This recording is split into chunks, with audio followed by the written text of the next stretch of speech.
रामनवमी का पर्व दिन है। हैदराबाद के गली गली श्री राम के जयकारों से गूंज उठा है। तो आज हमारे साथ राजा सिंह जी है जो गोशामहल के एमएलए है। उनसे बात करेंगे। राजा सिंह जी गोशामहल में एक बड़ी शोभा यात्रा निकालते हैं जिसमें लाखों राम भक्त आते हैं। तो इनके इस पर आज राजा सिंह से बात करेंगे। साहब, ये सुनने में आ रहा है राजा भाई कि आज आपका जो रैली का परमिशन है शोभा यात्रा का, तो वो रोक दिया गया है। बहुत ही दुर्भाग्य की बात है। हम 45 यानी 40 से 45 दिन पहले ही परमिशन के लिए एप्लीकेशन दिए थे डीजी को और सिटी कमिश्नर को। कल रात को 9 बजे हमें एक पेपर दिया जाता है और कहा जाता है कि आपका परमिशन हम कैंसिल कर रहे हैं। ये बहुत ही दुर्भाग्य की बात है। ये पहली बार नहीं है। जब टीआरएस की गवर्नमेंट थी वो समय पर भी रामनवमी शोभा यात्रा को रोकने के लिए अनेकों हथकंडे ये लोग अपनाते थे, लेकिन वो समय पर भी हम नहीं रुके। अनेकों पुलिस स्टेशनों में श्री रामनवमी के दिन बहुत सारे हमारे ऊपर फेक केसेस बुक करे, तभी भी हम नहीं डरे। तो अब ये कांग्रेस की सरकार आई है। कांग्रेस की सरकार जहाँ जा रही है, हिंदुओं पर, हिंदू फेस्टिवलों पर अत्याचार हुआ ही, रोकने का उनका प्रयत्न भी रहा है। अभी भी हम नहीं डरेंगे। धूमधाम से हर वर्ष जिस प्रकार से लाखों की संख्या में जो श्री रामनवमी शोभा यात्रा निकलती है, इस वर्ष भी भव्य रूप से श्री रामनवमी शोभा यात्रा निकलेगी। मगर साहब, जहाँ पर पुलिस से हमने बात किया था, पुलिस बोल रही कि मॉडल कोड ऑफ कंडक्ट है, इलेक्शन के चुनाव के दिन है, तो कुछ भी कहीं भी हो सकता है। कुछ ही 1 महीना बाकी है, शायद उस वजह से इन्होंने इस रैली को रोका है। कैसा देखते हैं? देखिए, इलेक्शन डिक्लेयर होकर कितने दिन हो गए हैं, तो इतने दिन से क्या कर रहे थे? आप हमें 4 दिन पहले देना था, 5 दिन पहले देना था कि भाई हम आपका परमिशन कैंसिल कर रहे, तो हम हाई कोर्ट जाते थे। हाई कोर्ट को हम परमिशन के लिए अप्लाई करते थे, हाई कोर्ट से हम परमिशन लाते थे। जो भी हाई कोर्ट हमें जो पाबंदियां लगाकर जो परमिशन हमें देता था, हम उसको फॉलो करते थे। लेकिन आपका उद्देश्य इलेक्शन कंडक्ट कोर्ट नहीं है। आपका उद्देश्य है कि श्री राम नवमी शोभा यात्रा को डिस्टर्ब करना। यही पुलिस का उद्देश्य था। आप देखिए, पिछले वर्ष भी बेगमबार छतरी पर कार्यकर्ताओं पर लाठीचार्ज किया गया, सिद्धंबर बाजार मस्जिद पर कार्यकर्ताओं पर लाठीचार्ज किया गया। यानी कोई बाहर वाला नहीं, कोई गैर हिंदू नहीं, पुलिस वाले ही प्रोवोकेट करते हैं कार्यकर्ताओं पर लाठी मार के कि भाई इन पे लाठी मारो, ये तहस में आकर कुछ पत्थरबाजी करेंगे और श्री रामनवमी शोभा यात्रा को हम बदनाम करेंगे, श्री रामनवमी शोभा यात्रा को हम ब्रेक लगाएंगे। इसी प्रकार से पुलिस का षड्यंत्र पिछले साल ही रहा। लेकिन हम हर बार कार्यकर्ताओं को बोलते हैं कि हमें लाठी गोली खाना है, लेकिन शोभा यात्रा को किसी भी हाल में नहीं रोकना है और बदनाम नहीं करना है। तो कार्यकर्ता लाठी खाए, बहुत कुछ सहे, कार्यकर्ताओं के ऊपर फेक केसेस भी करे, लेकिन कोई कार्यकर्ता अग्निश पुलिस के कुछ भी रिएक्शन एक्शन कुछ भी नहीं करे और शोभा यात्रा सफल रही पिछले वर्ष की। तो इस वर्ष भी ऐसे कुछ प्लान है बोल के हम सुन रहे हैं। तो साहब, ये अगर शोभा यात्रा को परमिशन डिने करे, उसके बावजूद आप अगर रैली निकालते हैं तो केसेस बुक होते हैं ना? देखिए, लगभग 7 पुलिस स्टेशन आते हैं। ऑलरेडी पूरा का पूरा केस किस प्रकार से बुक करना है, क्या सेक्शन लगाना है, किस धाराएं हमें लगाना है, पुलिस ऑलरेडी प्रिपेयर है, हमें पता है। लेकिन हम केस से डरकर, पुलिस से डरकर, ये जो श्री रामनवमी शोभा यात्रा 2010 में प्रारंभ हुई थी, उस शोभा यात्रा को तो हम नहीं रोक सकते। क्योंकि आज देखिए, भव्य राम मंदिर बन चुका है। 500 सालों का संघर्ष जो था राम भक्तों का, वो पूर्ण हो गया। अभी हमारे आने वाले समय में काशी और मथुरा है।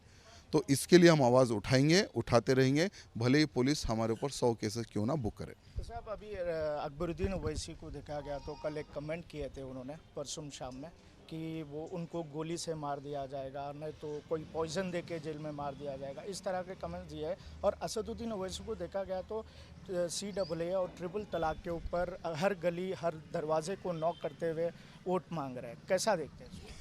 इनका काम ही है भय बताना, वोट प्राप्त करना। मैं असदुद्दीन ओवैसी को कहना चाहूँगा, भाई तुम पार्लियामेंट में थे जब CAA की जब चर्चा चल रही थी, तो तुम क्यों उतने ज़ोर से तुम बात नहीं किया? क्यों शोपटअप में तुम बात किया है? क्यों उतना घट से तुमने बात नहीं किया है? तुम क्या, तुम्हारे पूर्वज भी अगर आए तो CAA और NRC को नहीं रोक सकते, वो तो लागू होगा ही। और इनकी नीति रही है, बीजेपी का डर बताओ, वोट बैंक लो। असल में ये दोनों डुप्लीकेट मुसलमान हैं। मुसलमानों के अगर सचमुच में कोई दुश्मन अगर है तो असदुद्दीन ओवैसी, अकबरुद्दीन ओवैसी है, जो मुसलमानों को और पीछे पीछे ले जा रहे हैं, ओल्ड सिटी के विकास को पीछे ले जा रहे हैं, आज ओल्ड सिटी कहाँ पर है बताइए, किधर है विकास? आज जिस सरकार, यानी इनका एक इतिहास भी रहा है, जिस सरकार बनती है उसके पैर पकड़ के उनके सर पे नाचते हैं। आज कांग्रेस की सरकार बनी है और इतिहास रहा है कि दोनों भी भाइयाँ कांग्रेस के बहुत ही पुराने दोस्त हैं। तो अभी कांग्रेस के साथ में ये लोग मिलजुल कर रामनवमी शोभा यात्रा को रोकने का ये लोग प्रयत्न कर रहे हैं, लेकिन इनका प्रयत्न विफल रहेगा। साहब, ये अकबरुद्दीन ओवैसी के कमेंट्स कैसे देखते हैं? या पॉइजन दे के मार देंगे या तो गोली मार के मार देंगे? देखिए, अकबरुद्दीन ओवैसी हर बार सेंटिमेंट स्पीच देकर जीतते हैं, उसके बाद में इंडिया में छोड़ो, हमारे भारत में कम, विदेशों में ज़्यादा रहते हैं लोग, और जो जनता वोट डालती है उनको इनके अल्लाह के भरोसे छोड़ देते हैं। ये ऐसी नीति है। और आप आज साइनेट की बात कर रहे हैं, गोली की बात कर रहे हैं, कौन मारेगा? कौन मारेगा भाई? इतने सालों से तुम दोनों भाइयों को कोई नहीं मारा तो आगे कौन मारेगा? मुख्तार अंसारी को जिस तरह से मारा गया उस तरह से शायद देखो, जो देशद्रोही, जो धर्मद्रोही है, जिसकी मौत जैसी होनी है वो तो होनी है, उसको कोई नहीं रोक सकता है। और रही है दोनों भाइयों की बात, इनको अभी एक डर लग गया है कि भाई तेलंगाना में भारतीय जनता पार्टी की गवर्नमेंट बनने वाली है।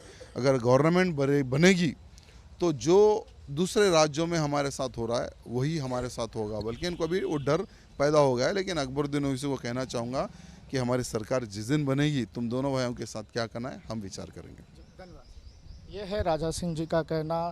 पुलिस तो परमिशन डिनाई करी है, पर उसके बावजूद किसी भी हालत में आज के दिन रामनवमी का शोभा यात्रा हैदराबाद में निकालेंगे। साहब, ये सुनने में आ रहा है राजा भाई कि आज आपका जो रैली का परमिशन है शोभा यात्रा का, तो वो रोक दिया गया है। बहुत ही दुर्भाग्य की बात है। हम 45 यानी 40 से 45 दिन पहले ही परमिशन के लिए एप्लीकेशन दिए थे डीजी को और सिटी कमिश्नर को। कल रात को 9 बजे हमें एक पेपर दिया जाता है और कहा जाता है कि आपका परमिशन हम कैंसिल कर रहे हैं। ये बहुत ही दुर्भाग्य की बात है। ये पहली बार नहीं है। जब टीआरएस की गवर्नमेंट थी वो समय पर भी रामनवमी शोभा यात्रा को रोकने के लिए अनेकों हथकंडे ये लोग अपनाते थे, लेकिन वो समय पर भी हम नहीं रुके। अनेकों पुलिस स्टेशनों में श्री रामनवमी के दिन बहुत सारे हमारे ऊपर फेक केसेस बुक करे, तभी भी हम नहीं डरे। तो अब ये कांग्रेस की सरकार आई है। कांग्रेस की सरकार जहाँ जा रही है, हिंदुओं पर, हिंदू फेस्टिवलों पर अत्याचार हुआ ही, रोकने का उनका प्रयत्न भी रहा है। अभी भी हम नहीं डरेंगे। धूमधाम से हर वर्ष जिस प्रकार से लाखों की संख्या में जो श्री रामनवमी शोभा यात्रा निकलती है, इस वर्ष भी भव्य रूप से श्री रामनवमी शोभा यात्रा निकलेगी। मगर साहब, जहाँ पर पुलिस से हमने बात किया था, पुलिस बोल रही कि मॉडल कोड ऑफ कंडक्ट है, इलेक्शन के चुनाव के दिन है, तो कुछ भी कहीं भी हो सकता है, कुछ ही 1 महीना बाकी है, शायद उस वजह से इन्होंने इस रैली को रोका है। कैसा देखते हैं? देखिए, इलेक्शन डिक्लेयर होकर कितने दिन हो गए हैं, तो इतने दिन से क्या कर रहे थे? आप हमें 4 दिन पहले देना था, 5 दिन पहले देना था कि भाई हम आपका परमिशन कैंसिल कर रहे, तो हम हाई कोर्ट जाते थे। हाई कोर्ट को हम परमिशन के लिए अप्लाई करते थे, हाई कोर्ट से हम परमिशन लाते थे। जो भी हाई कोर्ट हमें जो पाबंदियां लगाकर जो परमिशन हमें देता था, हम उसको फॉलो करते थे। लेकिन आपका उद्देश्य इलेक्शन कंडक्ट कोर्ट नहीं है, आपका उद्देश्य है कि श्री राम नवमी शोभा यात्रा को डिस्टर्ब करना। यही पुलिस का उद्देश्य था। आप देखिए, पिछले वर्ष भी बेगमबार छतरी पर कार्यकर्ताओं पर लाठीचार्ज किया गया, सिद्धंबर बाजार मस्जिद पर कार्यकर्ताओं पर लाठीचार्ज किया गया।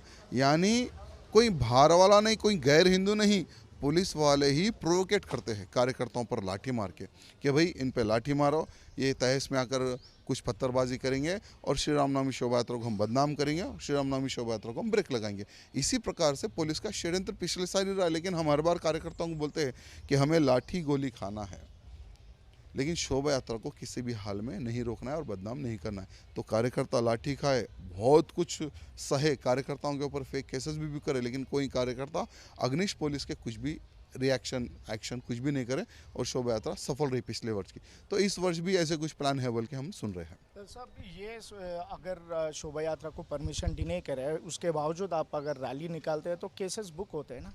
देखिए, लगभग 7 पुलिस स्टेशन आते हैं ऑलरेडी। पूरा का पूरा केस किस प्रकार से बुक करना है, क्या सेक्शन लगाना है, किस धाराएं हमें लगाना है, पुलिस ऑलरेडी प्रिपेयर है, हमें पता है। लेकिन हम केस से डर कर, पुलिस से डर कर, ये जो श्री रामनवमी शोभा यात्रा 2010 में प्रारंभ हुई थी, उस शोभा यात्रा को तो हम नहीं रोक सकते, क्योंकि आज देखिए भव्य राम मंदिर बन चुका है। 500 सालों का संघर्ष जो था राम भक्तों का वो पूर्ण हो गया। अभी हमारे आने वाले समय में काशी और मथुरा है, तो इसके लिए हम आवाज़ उठाएंगे, उठाते रहेंगे, भले ही पुलिस हमारे ऊपर 100 केसेस क्यों ना बुक करे। तो साहब अभी अकबरुद्दीन ओवैसी को देखा गया तो कल एक कमेंट किए थे उन्होंने परसों शाम में कि वो उनको गोली से मार दिया जाएगा, नहीं तो कोई पॉइजन दे के जेल में मार दिया जाएगा, इस तरह के कमेंट्स दिए हैं। और असदुद्दीन ओवैसी को देखा गया तो CAA और ट्रिपल तलाक के ऊपर हर गली हर दरवाजे को नॉक करते हुए वोट मांग रहे हैं, कैसा देखते हैं इसको? इनका काम ही है भय बताना, वोट प्राप्त करना। मैं असदुद्दीन ओवैसी को कहना चाहूँगा, भाई तुम पार्लियामेंट में थे जब CAA की जब चर्चा चल रही थी, तो तुम क्यों उतने ज़ोर से तुम बात नहीं किया? क्यों शोपटअप में तुम बात किया है? क्यों उतना घट से तुमने बात नहीं किया है? तुम क्या, तुम्हारे पूर्वज भी अगर आए तो CAA और NRC को नहीं रोक सकते, वो तो लागू होगा ही। और इनकी नीति रही है बीजेपी का डर बताओ, वोट बैंक लो। असल में ये दोनों डुप्लीकेट मुसलमान हैं। मुसलमानों के अगर सचमुच में कोई दुश्मन अगर है तो असदुद्दीन ओवैसी, अकबरुद्दीन ओवैसी है, जो मुसलमानों को और पीछे पीछे ले जा रहे हैं। ओल्ड सिटी के विकास को पीछे ले जा रहे हैं। आज ओल्ड सिटी कहाँ पर है बताइए, किधर है विकास? आज जिस सरकार, यानी इनका एक इतिहास भी रहा है, जिस सरकार बनती है उसके पैर पकड़ के उनके सर पे नाचते हैं। आज कांग्रेस की सरकार बनी है और इतिहास रहा है कि दोनों भी भाइयाँ कांग्रेस के बहुत ही पुराने दोस्त हैं। तो अभी कांग्रेस के साथ में लोग मिलजुल कर रामनवमी शोभा यात्रा को रोकने का ये लोग प्रयत्न कर रहे हैं, लेकिन इनका प्रयत्न विफल रहेगा। साहब ये अकबरुद्दीन ओवैसी के कमेंट्स कैसे देखते हैं? या पॉइजन दे के मार देंगे या तो गोली मार के मार देंगे? देखिए अकबरुद्दीन ओवैसी हर बार सेंटिमेंट स्पीच देकर जीतते हैं, उसके बाद में इंडिया में छोड़ो, हमारे भारत में कम, विदेशों में ज़्यादा रहते हैं लोग। और जो जनता वोट डालती है उनको इनके अल्लाह के भरोसे छोड़ देते हैं। ये ऐसी नीति है। और आप आज साइनेट की बात कर रहे हैं, गोली की बात कर रहे हैं, कौन मारेगा?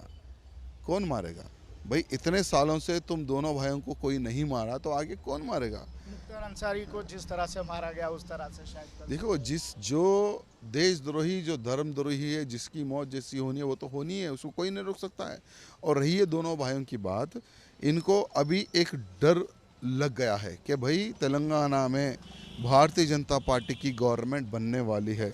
अगर गवर्नमेंट बनेगी तो जो दूसरे राज्यों में हमारे साथ हो रहा है वही हमारे साथ होगा, बल्कि इनको अभी वो डर पैदा हो गया है। लेकिन अकबरुद्दीन ओवैसी को कहना चाहूँगा कि हमारी सरकार जिस दिन बनेगी, तुम दोनों भाइयों के साथ क्या करना है हम विचार करेंगे।